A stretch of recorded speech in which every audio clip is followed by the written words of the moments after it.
The purpose of this lecture is to review what we've learned so far about comparative health systems and to help you prepare your final project. Simply stated, a health system is the sum of all organizations, institutions, and resources whose primary purpose is to improve health. When operating effectively, health systems can help countries improve population health, deliver treatment and prevention effectively, and help the population get health care where it's needed. However, when a healthcare system is not functioning optimally, it can cause issues for a country. It can decrease population health if there are many medical errors that cause unnecessary deaths. There are also some kinds of medical care that can cost a lot of money without really improving health.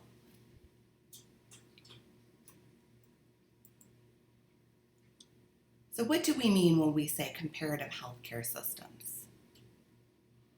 Well, comparative healthcare systems is a field of study that's concerned with understanding how national health systems can be compared and then comparing these health systems. The primary purpose of this comparison is to consider what health systems can learn from each other. So, why do we compare health systems?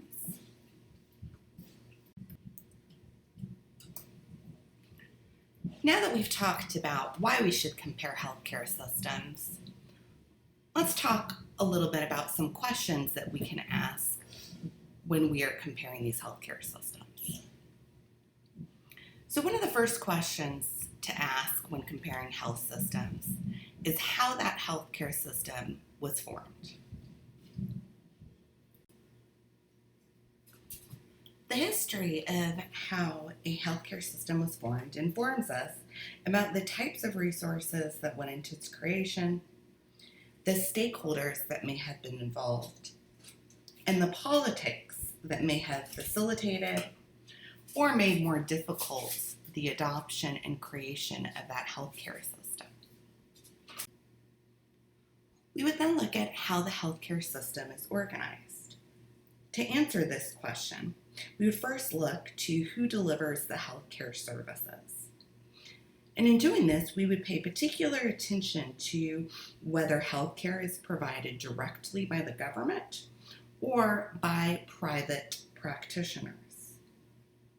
When healthcare is provided directly by the government, that means that the government would own clinics and hospitals and employ doctors, for example, as employees. We would also look to the structures within the healthcare system by looking at things like how outpatient care is delivered. Is it delivered in private practices or in community clinics? Then we would look to see how healthcare providers are trained in the healthcare system, or what that requirements are for healthcare providers in order to be licensed as physicians and nurses. So, for example, in most countries, if someone wants to be a medical doctor, they go directly to medical school and get their equivalent of an MD. And then they do their residency training. So the United States is unique in that it requires persons interested in becoming doctors to first get their bachelor's degrees and then to get a doctorate. This increases the cost of education, and it decreases the number of people who will become doctors. So in countries with less stringent requirements or with less educational requirements, the barrier to entry for physicians is less. And that is why In some countries, there are many more doctors than there are in the United States. Also, the cost of medical education tends to be cheaper outside of the United States. Then we would move on to take a look at how the healthcare system is funded. Here we would want to look to see where the money that finances the healthcare services comes from. Does it come from government revenue? Does it come from specific taxes that the public have to pay?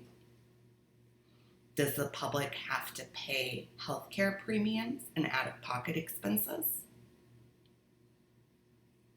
What is covered in this system? What types of services are paid for?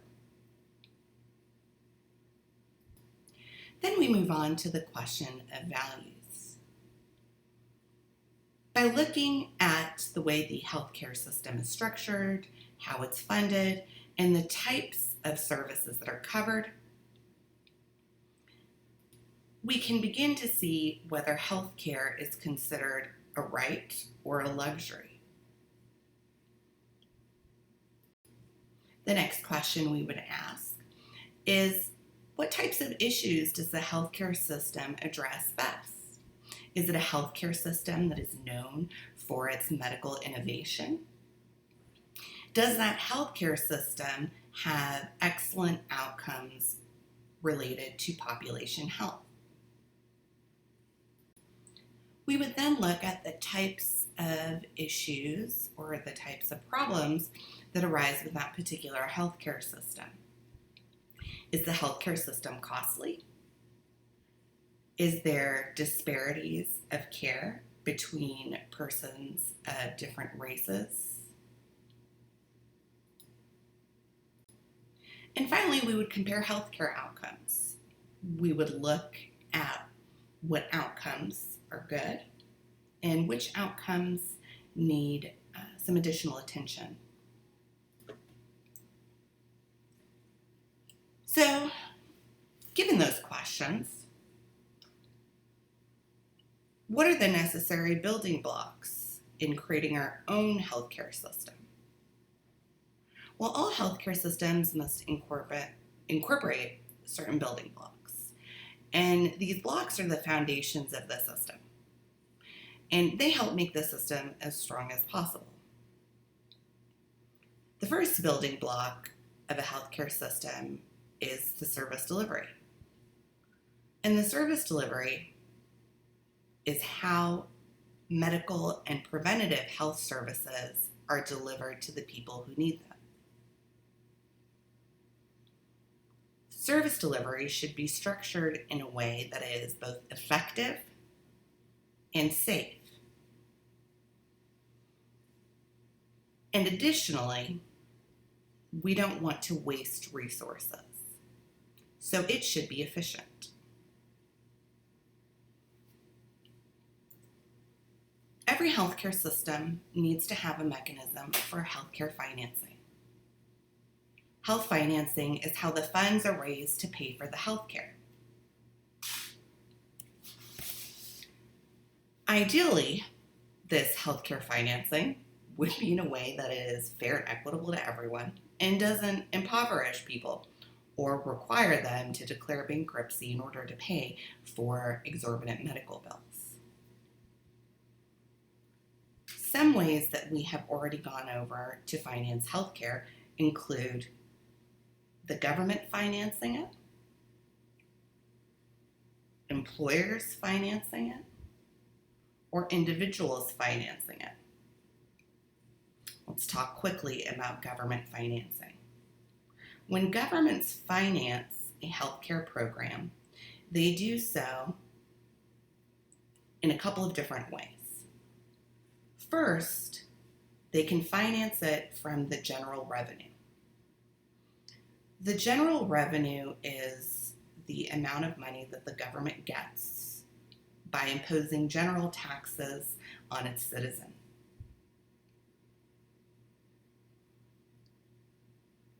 A government can also choose to supplement the spending from the general revenue or they can choose to not use the general revenue and instead pass a tax that is specifically meant to finance the healthcare. So, for example, when you get your paychecks, you may see a Medicare tax in there, and that tax is used to help finance Medicare. Now, the government financing can be done in conjunction with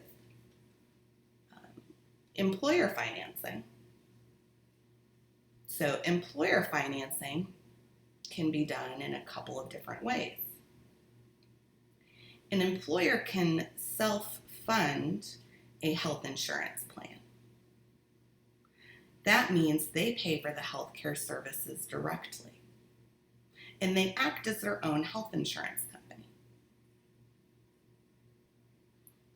Alternatively, an employer can just pay a portion of the employee's healthcare premiums, and they can get what is called a group policy. A group policy helps decrease the costs of health insurance to the individual because there is a larger risk pool. If a company is large enough and has enough employees, then there will be a good mix of persons who are high risk for insurance companies and persons who are moderate to low risk, thereby keeping the cost affordable for everyone. So you can imagine in some healthcare systems, the government could finance healthcare for some populations, and employers can finance healthcare for other populations. And that is how the Japanese system was structured. You may remember that from a previous video. Now, government financing, employer financing can be supplemented or substituted for by individual financing, where a person pays for part of or all of the costs of healthcare. If a person pays for all of the costs of healthcare, then they're responsible for the entire bill. We saw how in countries like Japan, they have used strict price controls to make healthcare costs affordable, so that even if people did not have adequate health insurance, they could just pay completely out of pocket for medical care. That is not the case in the United States. In the United States, the government does not engage in price controls. Aside from having the individual pay for the complete cost of their health care, we can have the individual pay for a portion of their health care or by purchasing insurance coverage. When they purchase insurance coverage, they will pay a premium. They may also have to pay deductibles, co-payments, and co-insurance. Now, you can combine, like I said before, individual contributions to healthcare with both employer provided healthcare and government provided healthcare. To do that, for example, you could have individuals pay co-pays, even if the federal government finances most of healthcare costs. Most employers require that employees pay a portion of their premium costs, and they typically have co-payments and deductibles. So when designing a healthcare system, it's going to be important for you to specifically state how the healthcare will be financed.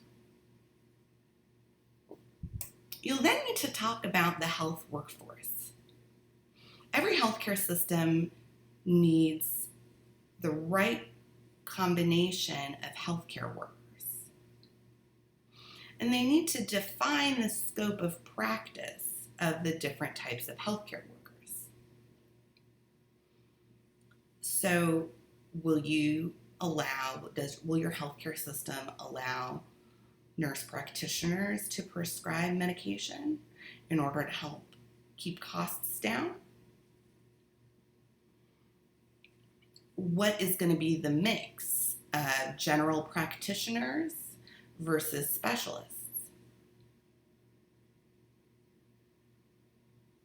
When addressing the health workforce, you're going to want to make sure that the workforce is responsive, fair, and efficient in order to generate the best health outcomes.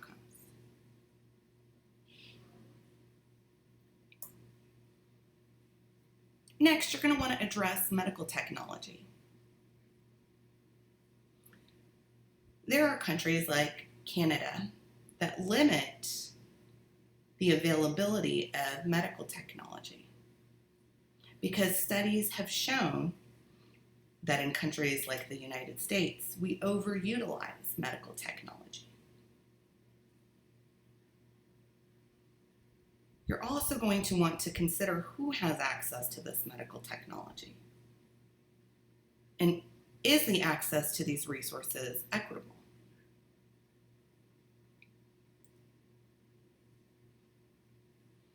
Next, you're going to want to think about health information. When we talk about health information, we're thinking about how we're going to gather data about the system so we can then improve system performance. We want to be able to gather the data in a way that's timely and efficient and doesn't create too much extra work on the healthcare providers. We also want to think about whether or not we're going to use electronic health records or a system like the Taiwanese system that has the medical card that stores the patient's health information.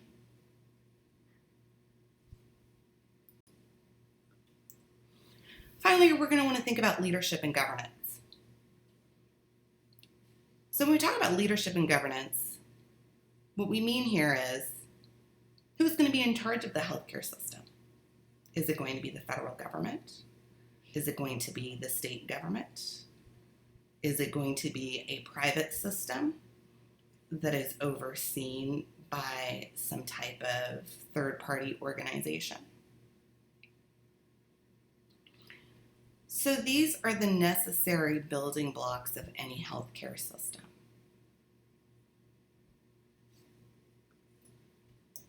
Now let's move on to talking about possible healthcare service delivery systems, a way to structure the healthcare delivery systems. So we could have a public healthcare service delivery system. And that would be something similar to the British system, right? The NHS. Here, the government owns the facility that provides healthcare and employs the healthcare workers. In the United States, we do actually already have public healthcare service delivery, right? We said the VHA is a public healthcare delivery system. Right? Veterans can go to the VHA to receive care from government-employed doctors. Historically, the state has provided care for those who are mentally ill in mental health hospitals or psychiatric hospitals. It's government-provided health care.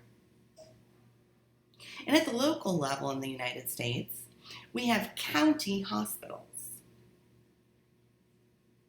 or city hospitals. And these hospitals are, again, run by the municipal or the county government.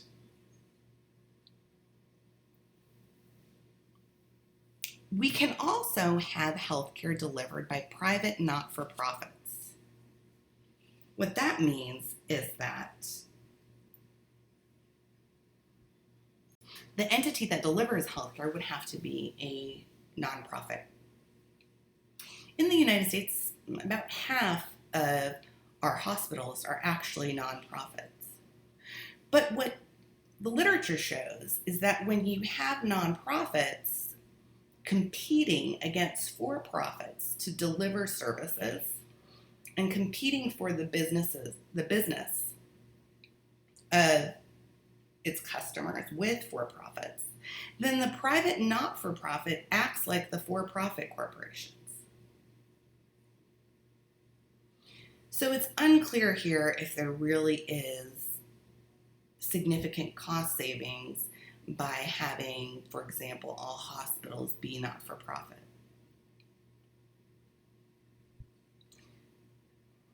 Healthcare service delivery can also be accomplished through private corporations or private practices.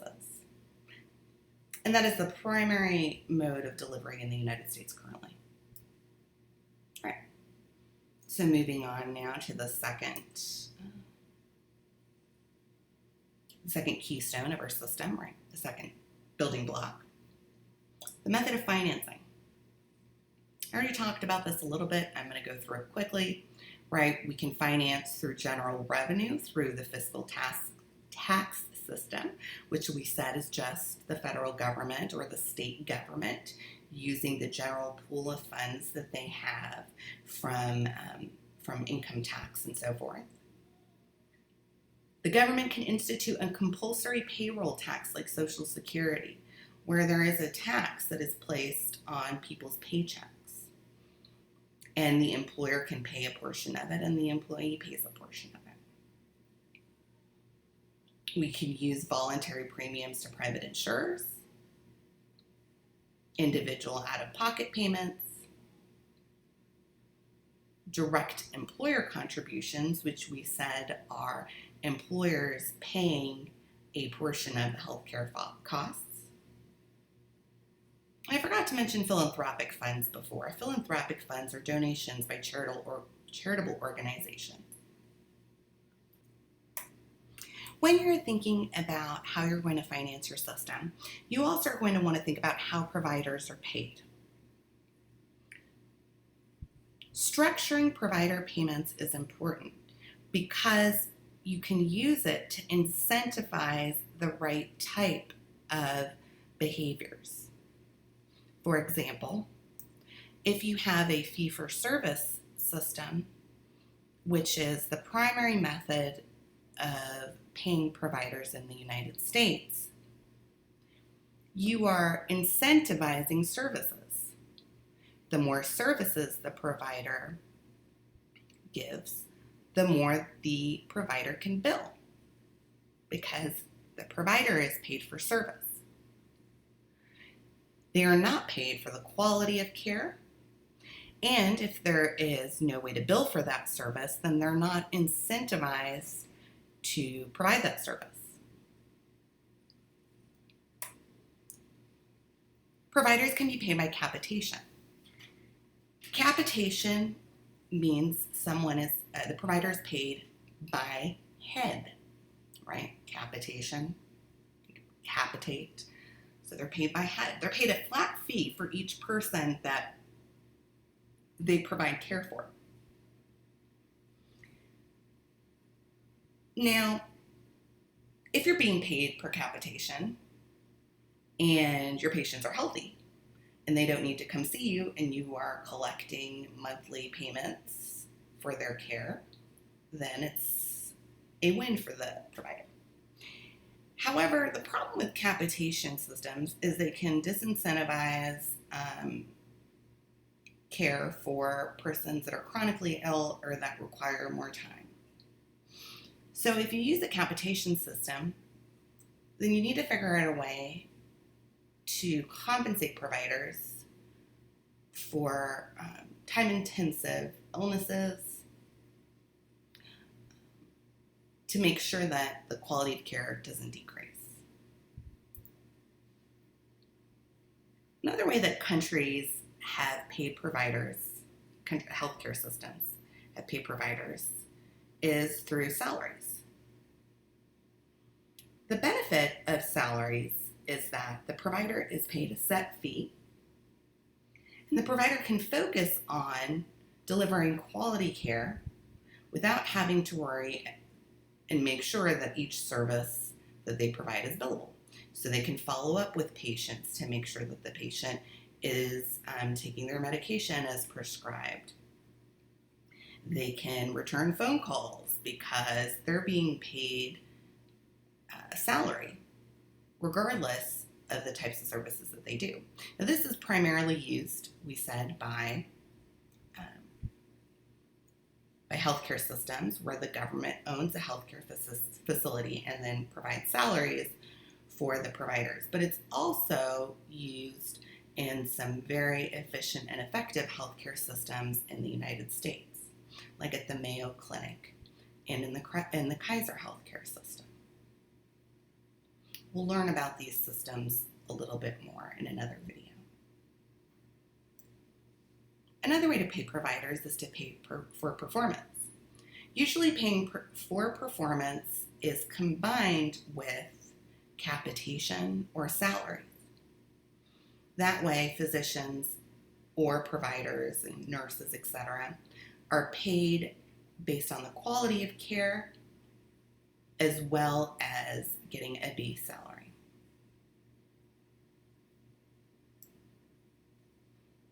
Providers can also be paid through a negotiated fee schedule.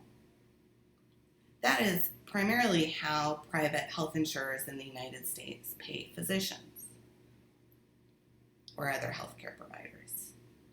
They negotiate a fee and they pay that provider that fee. Now, this allows for the health insurance companies to negotiate and keep costs down. But typically that negotiated fee is still a fee for service. So what are some of the common challenges that you're going to want to address when you create your healthcare system? Well, you're going to want to think about cost containment because providing modern quality healthcare is very costly. But you're going to want to make sure that you prioritize containing costs in a way that least impacts health outcomes. So sure, you can contain costs by not providing universal access to health care, but that is going to drastically impact health outcomes. You could instead perhaps negotiate prices for pharmaceutical for drugs. That could contain costs in a way that might not have as direct of an outcome on health.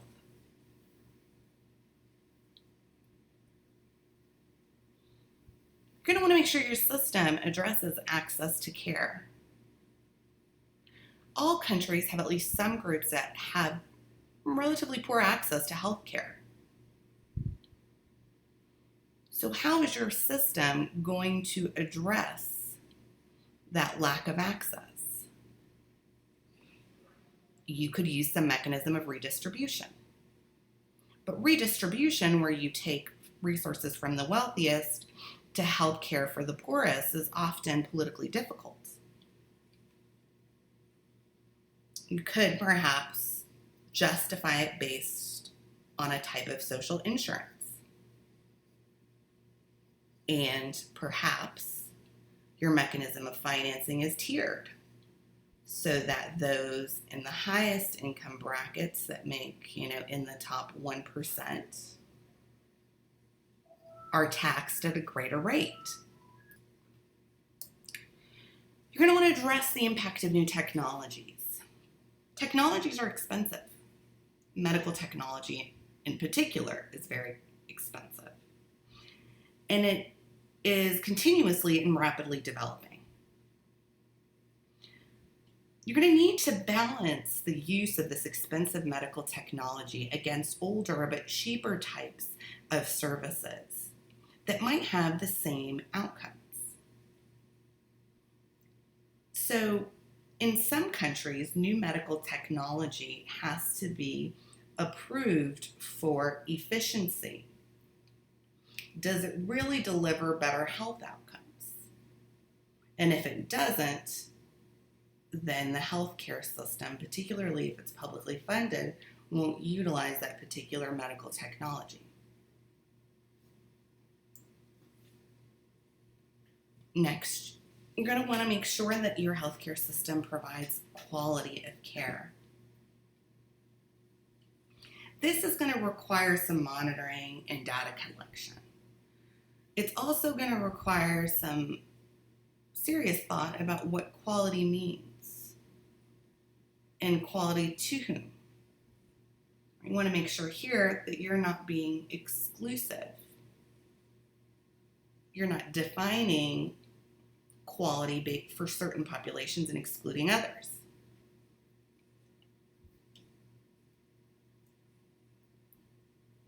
Finally, you're going to want to measure health outcomes to see how your healthcare system is functioning.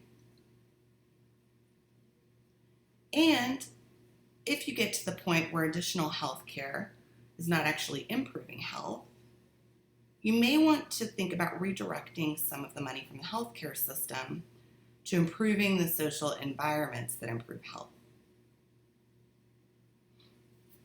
We talked about, for example, how sometimes the primary reasons for admission to an emergency room for children in low-income neighborhoods is exposure to lead paint, asbestos, or malnutrition. These are all issues that could be addressed by shifting funding and investing and focusing on the social environments.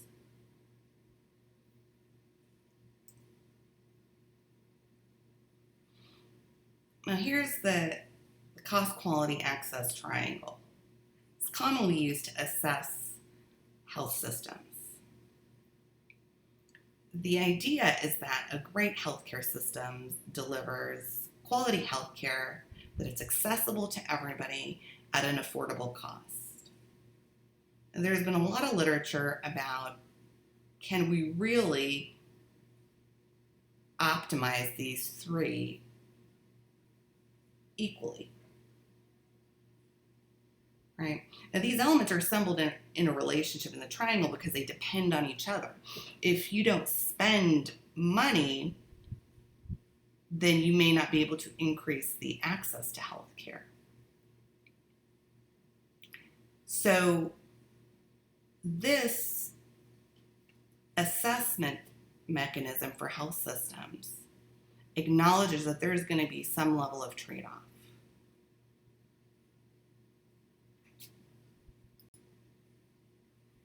Now, a more modern version of this model adds another part to this triangle, making it a diamond, and it's the bottom, and that additional element is innovation. And the argument is that innovation needs to be considered when assessing health systems, because great healthcare these days can't really be done without using at least some of the newer technologies, particularly when it comes to treating harder diseases like HIV treatment. Also, because innovation is also interrelated to quality, cost, and access. So how you use the newer technology affects the trade-offs in this original triangle. So you may want to assess innovation as well. Let's zoom back out to the bigger picture here. If we're trying to classify the national healthcare systems, we would look at the political values concerning healthcare. So you always want to keep those in mind in designing each one of your building blocks. Look at the role of government and the mix in delivering healthcare services.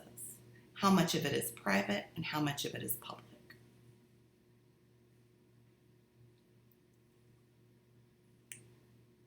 Every healthcare system expresses certain values, and these values come out in the political debates that shape the system, that create the system, that is involved in reforming that system. And it also plays out every day as that system operates. In the United States, we have discussed how individual responsibility is a political value that is very embedded in our healthcare system. And that is the idea that people have the individual responsibility to watch out for their own health, to change their behaviors, and to pay for their own health care. We talked about social solidarity, right? And this is the idea that society needs to band together and pool in their resources so that if something bad happens to a member of society, they can utilize this safety net or system. For healthcare systems that emphasize social solidarity, the healthcare system is about everyone taking care of one another when they need it. And there's this idea, again, that we're all in it together.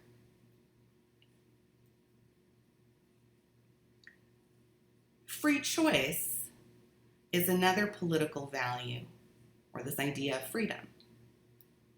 Healthcare systems that emphasize free choice should allow people to make choices about how they receive their care, who provides them the care, and how they pay for it.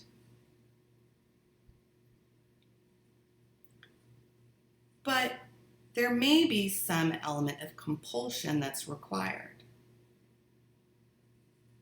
For example, many countries, including the United States, under the Affordable Care Act, have a health insurance mandate, which means that everyone is required to carry some type of health insurance.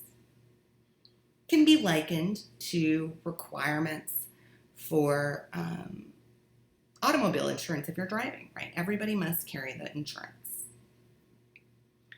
And the idea is that you carry health insurance not only for yourself, but for the protection of the whole society. Because if one person doesn't have health care, if one person doesn't have health insurance and they utilize the emergency room at a hospital, there's a greater cost to society.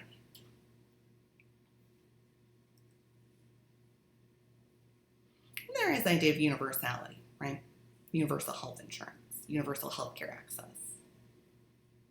This is the idea that the major priority of the healthcare system is to cover everyone.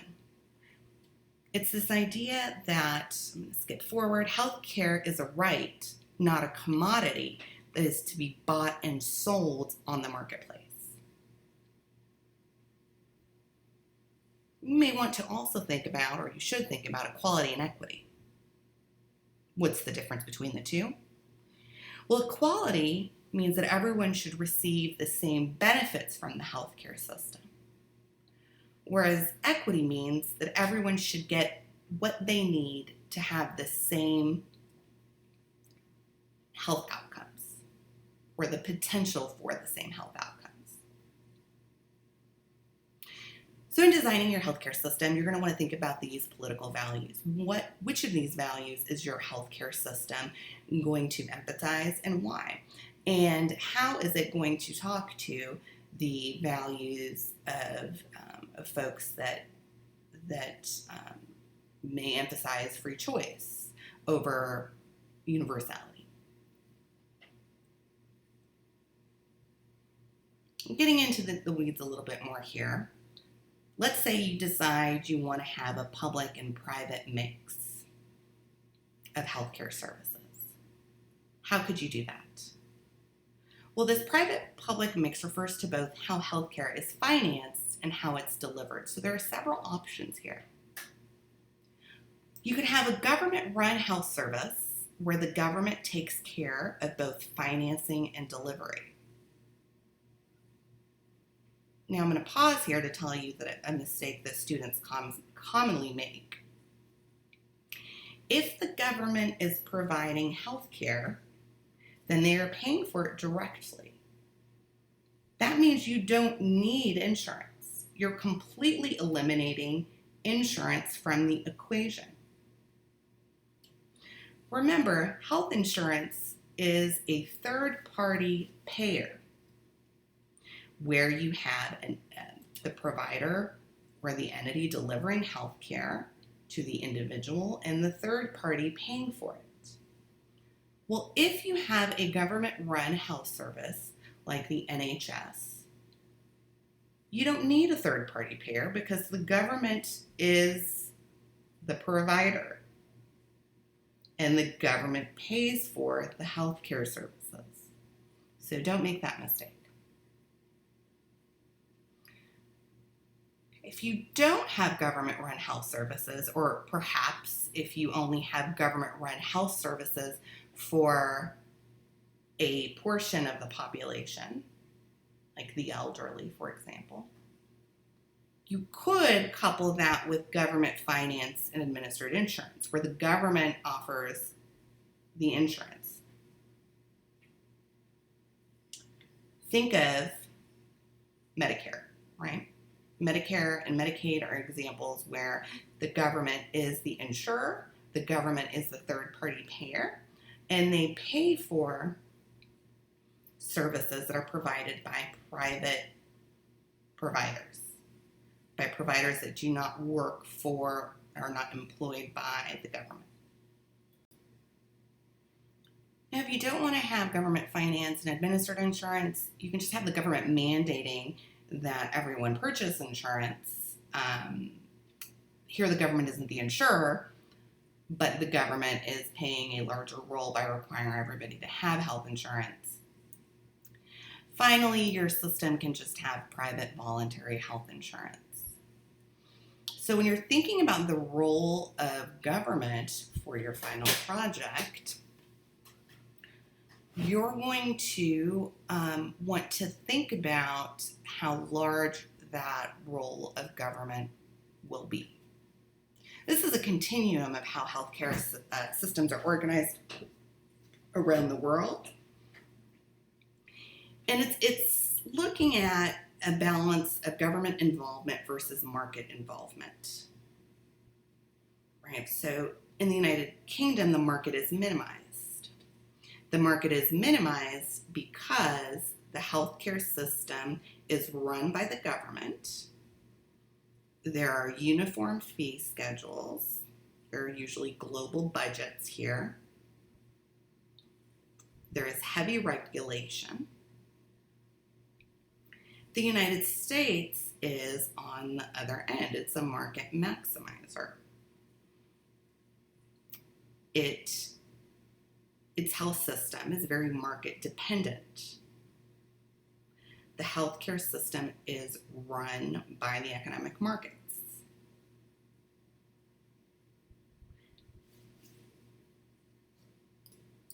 So when I ask you to refer to the role of the government, this is what I'm asking you to discuss.